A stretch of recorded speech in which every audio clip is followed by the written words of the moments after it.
thank you so much for being here. I know it's getting late in the afternoon, and we're ready for a break. And it's wonderful because these presentations have led very well into a narrow focus of intervention that I'd like to bring into context. I will be talking today about the iCook program, which is a 5-state project working with Dr. Adrienne White at the University of Maine and Melissa Olfert, Dr. Olfert at West Virginia University, Dr. Kinder Cattleman at South Dakota State University, and Dr. Lisa Franzen-Castle at the University of Nebraska in Lincoln. It's very important to mention our team here because it's very much a team project, and we're happening at a variety of state locations. The funding is through the USDA, through the Childhood Obesity Prevention Program. I also want to mention, and this is just a few of the names, just so you can see the wide group of participants that we have in this program that are bringing it all together. We have undergraduate student researchers, graduate student researchers, and fantastic extension personnel and professionals. Before we get into the iCook program, let's talk about cooking in general. I'm not here to say that cooking is the answer. Don't worry, I'm not saying that at all. I'm saying it's a piece of the puzzle, and it's a behavior that we can consider and look at to see how it impacts our dietary behavior and our obesity rates. So, how many of us have heard about how much we're eating out and fast food and the problems we're facing? And we hear how we're eating out so much more frequently. And in 1970, about 33% of the food dollars were spent on meals eaten away from the home, whereas in 2010, that had bumped up to 47%. And that we know that when we eat more meals outside of the home, those meals are associated with having a poor diet quality. And for instance, just as an example, each meal consumed outside during a day increases by 130 calories for that day, for the overall intake. That would also be about a decrease of 2 healthy eating index points.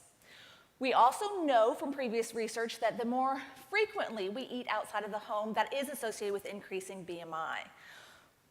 Looking at this chart from the USDA's Economic Research Services, again, a major focus a lot of people have looked at here is where are we eating out when we're eating out? It's that fast food we're very concerned with 13% of the calories that are being consumed outside of the home coming from fast food for adults and 14% for children.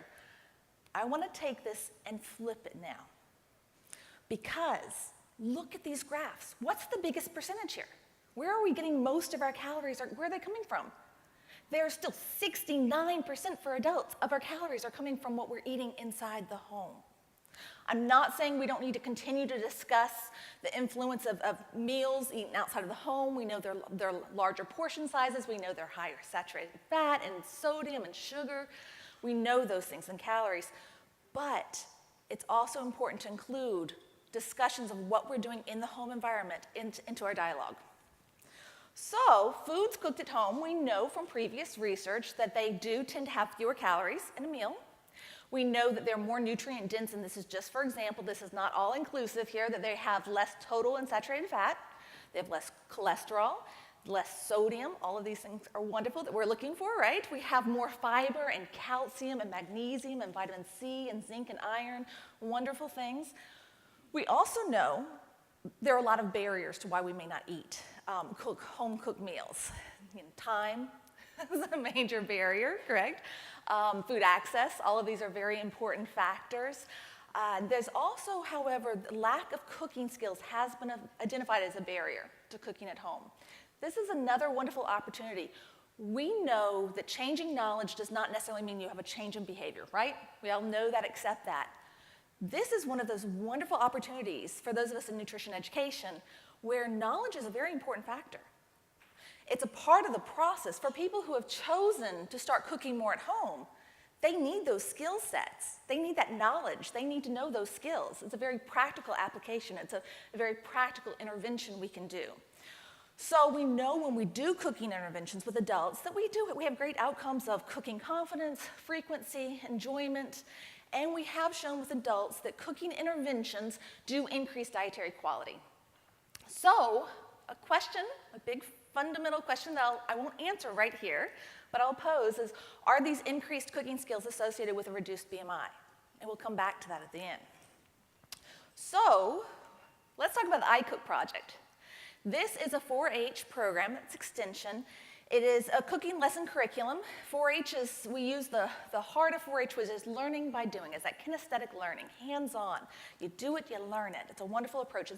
Our program is based on the social cognitive theory, and we're working with youth. So now we're moving up. We had a great example of projects with preschoolers. We're now moving a little bit up into that spectrum. We're at 9 to 10-year-olds and their primary meal preparer.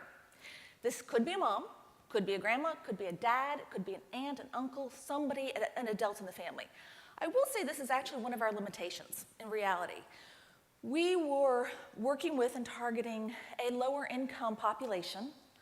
Very often with this population, there may have been transient home environments and situations. Those children would not be able to participate in our project if they did not have a primary meal preparer and a legal guardian. And we actually ran into a number of situations where the legal guardian was not accessible and not identifiable.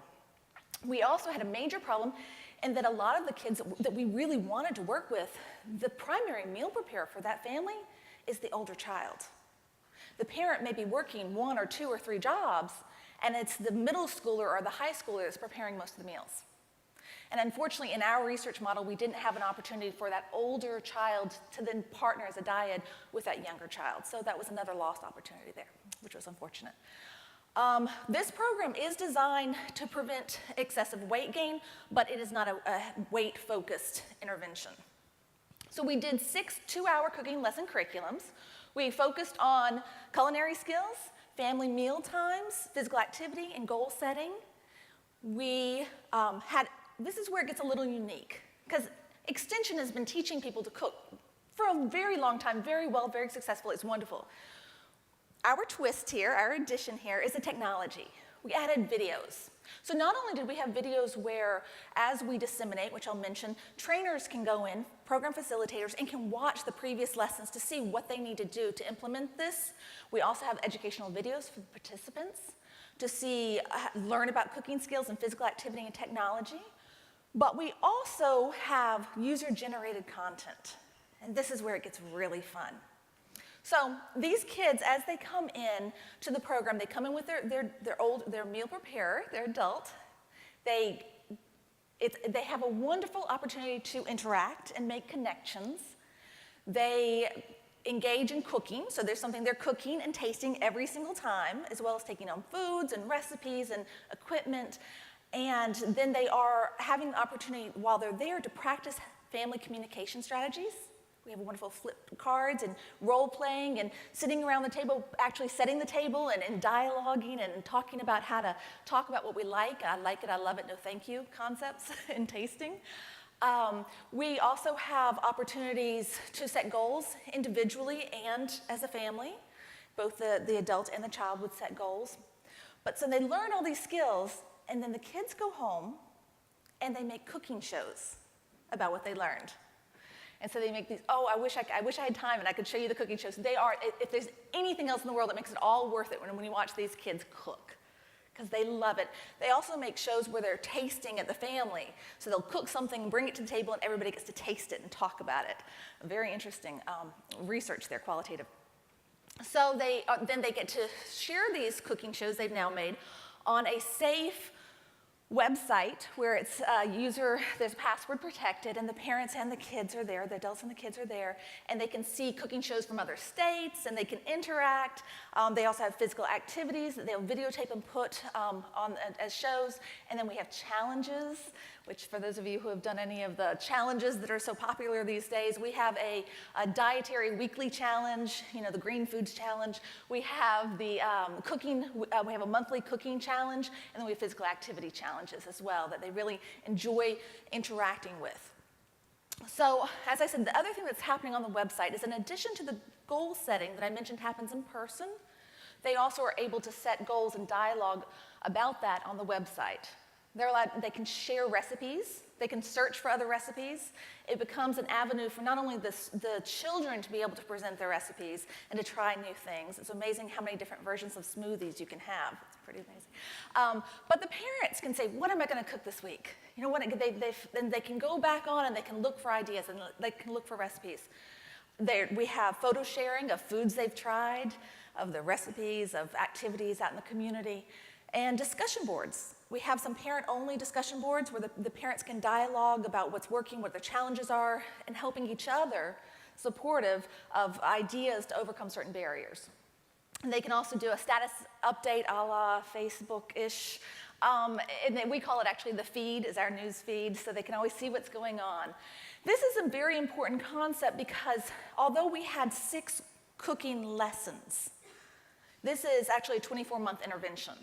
Because after they have the 6 in-person cooking lessons, we then stay in contact. We do have some in-person booster sessions every few months, but then we also are really staying in contact on the website and electronically. So for the adult, did I just go back? Okay, for the child assessments, we did anthropometric measurements. We did dietary quality, activity levels, not only survey, but also accelerometer. We did cooking skills, these are self-perceptions perceived. We have family mealtime, quality of life indicators, blood pressure.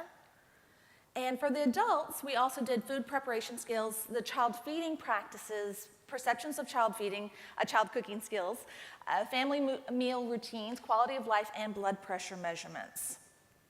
So we also were very careful to measure the program. We had process evaluations throughout. After each class, we did have both the child and the adult would give us feedback on what worked well, what didn't work well. We have a nice steering committee of community members who would actually be able to watch videotapes of the curriculum and give us feedback as we developed it of what to modify and what to change. And we did fidelity testing throughout, both on our pilot and our intervention. So we have somebody outside of the project come in and have a checklist to be able to say, yes, they did this, they did this, they did this. So with it, we know, since we're in 5 states and in multiple locations, that everybody's doing the same program. In our pilot test, we had 48 dyads. We had 72% of them were female, 9.7 was our average age. We had a relatively good diversity. We wanted more, but we have 47% white, 18% Hispanic, 13% Black, 13% Native American, 2% Asian, and 7% other.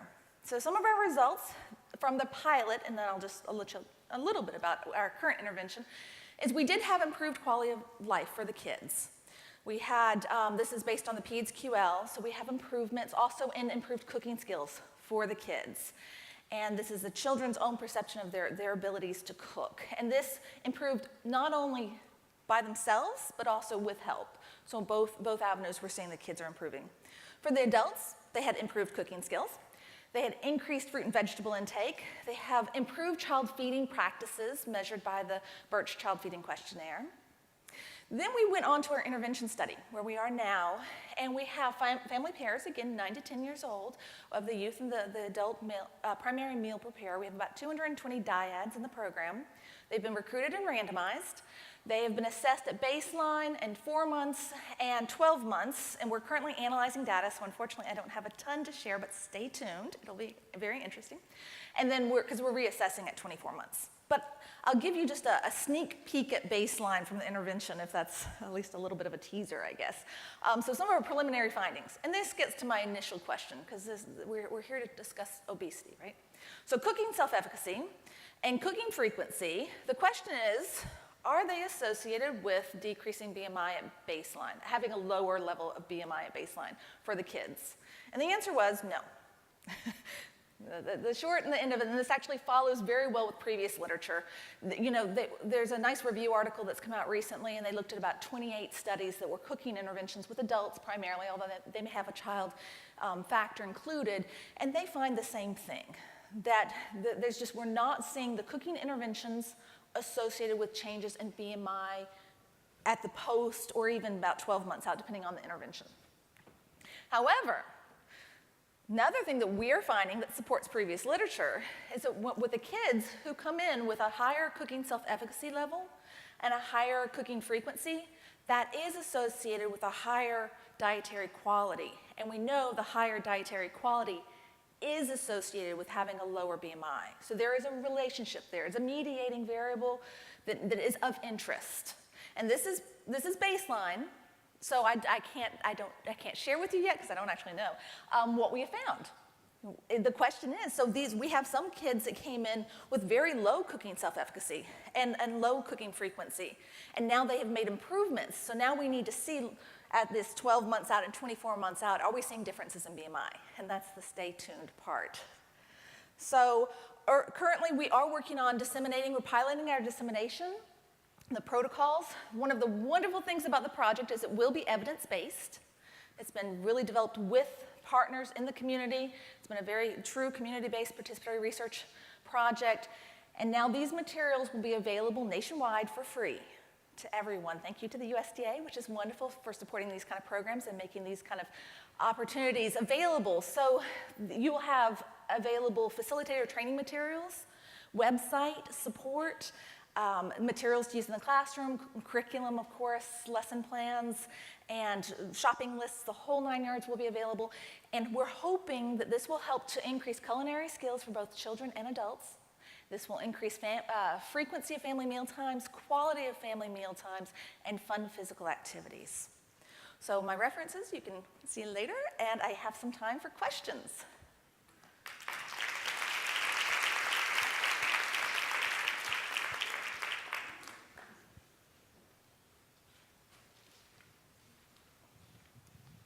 I know it's late. Any questions? We went back there. In terms of your intervention, how often do the parents come in for the sessions with the children? Right. Just a quick overview of that. Yes, thank you. And it's an excellent question. And it's actually one of our barriers as well. So they're 2-hour lessons. They're every other week. And this is a major recruitment issue.